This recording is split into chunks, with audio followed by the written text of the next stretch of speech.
What if I told you that what you're calling depression might actually be the first step to your spiritual awakening? But it might also not be. The real danger is confusing one for the other can keep you stuck in pain when you were meant to transform. There's a specific kind of darkness that creeps in, one that doesn't always look like the familiar depression. It's that numbness and deep questioning of, what's the point? You start feeling like a stranger in your own life. Everything that used to excite you now just feels empty. You can still go through the motions, smile at people, do your job, but inside it feels like something has died. This isn't just sadness, it's existential. And here's where it gets really confusing. Some call this depression. Others, especially in spiritual communities, call it an awakening. But which is it really? And more importantly, how do you know what you're going through right now? That's exactly what we're uncovering in this video, through the lens of one of the deepest minds in psychology, Carl Jung. Stay until the end, because I'm not just going to explain the difference. I'm going to show you how what feels like depression could be the beginning of your rebirth, or a trap that keeps you spiraling deeper. Carl Jung described depression not as a disease, but as a message. He said that when you're depressed, it's because your libido, your life energy, has collapsed inward. It's like your soul pulled the plug on the external world. Things you used to love no longer give you joy. Conversations feel meaningless. The future seems blank. You're not just tired, you're spiritually empty.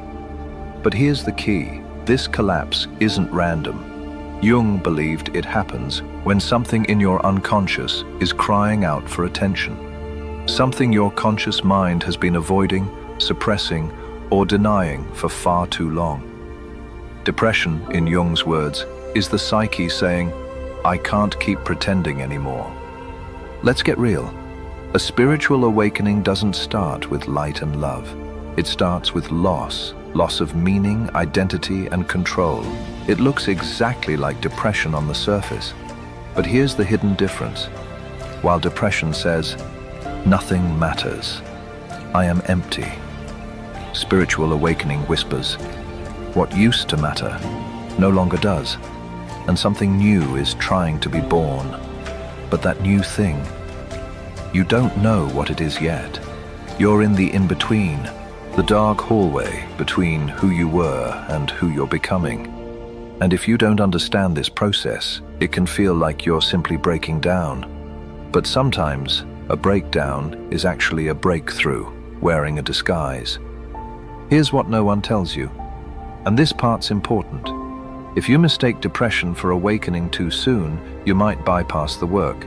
You might tell yourself, this is just part of my spiritual path, while avoiding the hard questions your soul is begging you to ask. But on the flip side, if you mistake an awakening for clinical depression, you may numb it with medication, distraction, or even self-pity, when in reality, your deeper self is knocking. And this is why people get stuck for years, because they never learned how to listen to the language of their own soul. So how do you tell the difference between depression and awakening, for real? What signs did Jung believe prove you're not just spiraling, but transforming?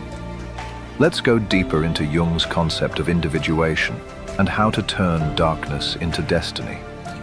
Carl Jung believed that every human being is born with a deep blueprint for who they truly are.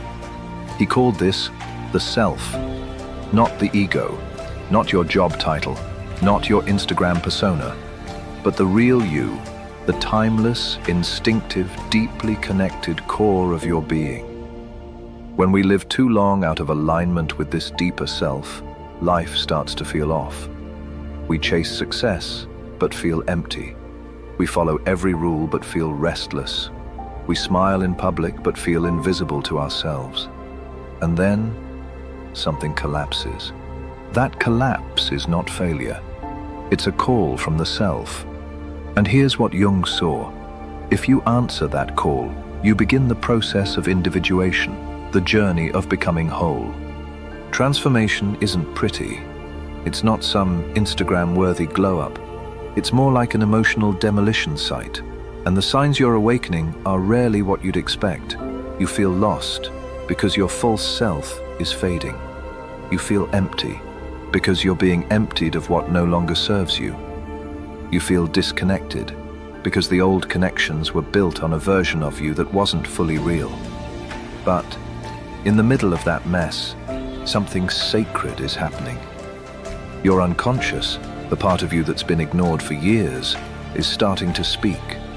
Through dreams, unexpected emotions, strange synchronicities, and deep questions that won't leave you alone. You're not spiraling, you're shedding. This is where Jung draws the boldest line between depression and awakening. Depression says, I am nothing. Awakening says, I no longer am who I thought I was. The difference is meaning. In true depression, there's no pulse of direction. The pain just loops. You feel like you're drowning and nothing is coming to save you. In awakening, the pain still hurts deeply, but something in you whispers, this isn't the end. Something else is coming. There's a faint signal under the noise, a sense that your soul is remodeling itself from the inside out, and that meaning, no matter how faint, is your compass. Here's something radical Jung believed. Depression isn't always a malfunction. Sometimes it's a message. It's your inner world saying, you've ignored me long enough. And the mistake most people make is that they try to silence that message with distractions, with busyness, with quick fix therapy that never goes deep enough. But Jung's entire approach was this: don't fight the darkness, dialogue with it. Depression can become your greatest teacher if you learn to listen. So how do you actually do that? How do you go from being trapped in a loop of despair to recognizing the deeper process of awakening that might be unfolding inside you? Let's break it down. Number 1, listening to the language of the unconscious.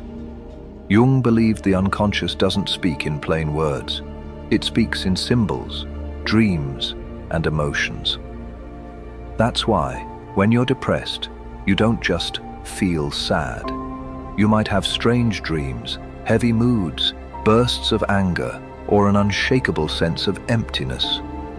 Instead of suppressing these signals, Jung encouraged people to ask, what is this emotion trying to tell me? What image or memory keeps returning to me? What part of myself have I been rejecting or denying? This is the beginning of shadow work, meeting the parts of yourself you've buried.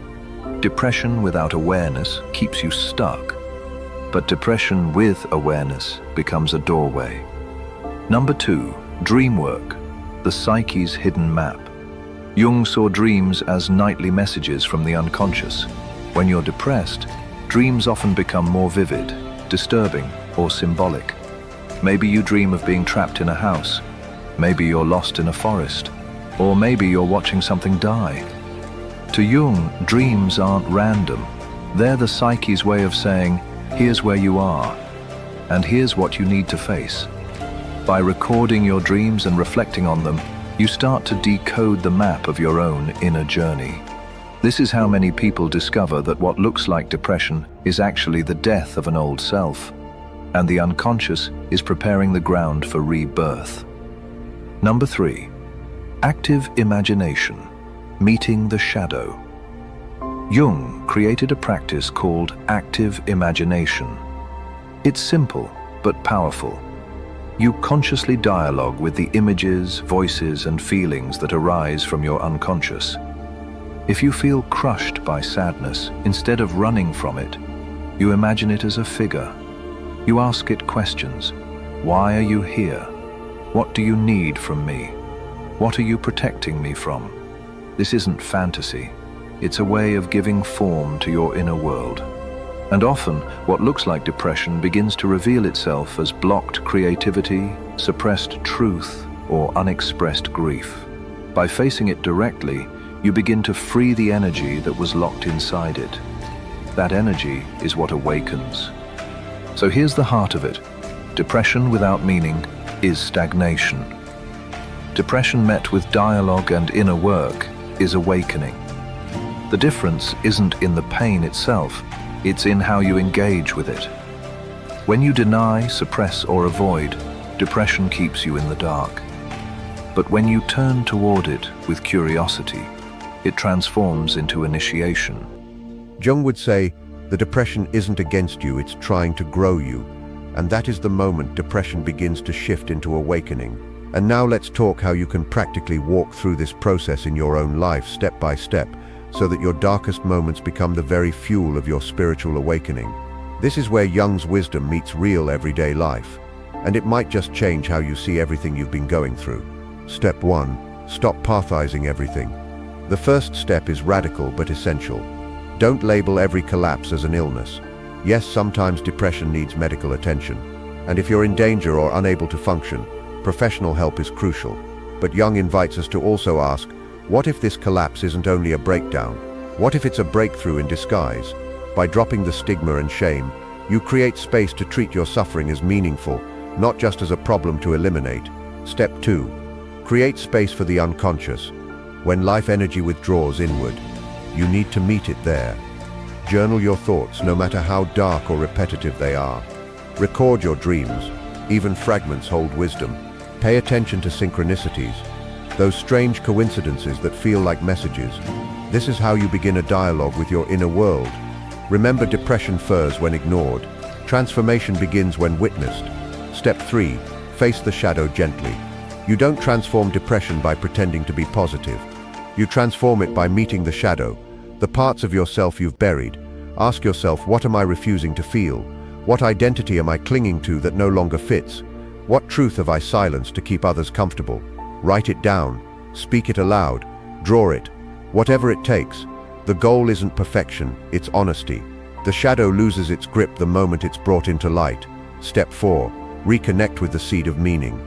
Even in the darkest depression, there's usually one small thing that sparks a flicker of life. It might be music, a walk in nature, a childhood memory. Jung would say, follow that spark, not because it fixes you overnight, but because it carries the thread of meaning that can guide you through the dark. When you nurture that spark, you begin to sense that something in you is reorganizing. That's awakening. Step 5. Integrate. Become who you really are. The final step is what Jung called individuation, becoming your true self. This isn't about becoming better, it's about becoming real. You stop living only for external approval. You stop carrying identities that were never yours. You stop running from your inner voice.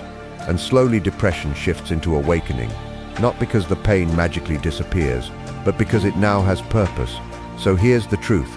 Both depression and awakening begin with collapse, but one ends in stagnation. The other ends in rebirth. And the bridge between them is your willingness to face the darkness. Listen to it and let it shape you into who you were always meant to be. This isn't easy work, but it is sacred work. And if you're watching this, maybe you're already in it. So let me ask you this. Have you ever felt stuck in that space where you couldn't tell if it was depression or the beginning of something deeper, maybe even an awakening? Share your experience in the comments, because your story might be exactly what someone else needs to hear right now.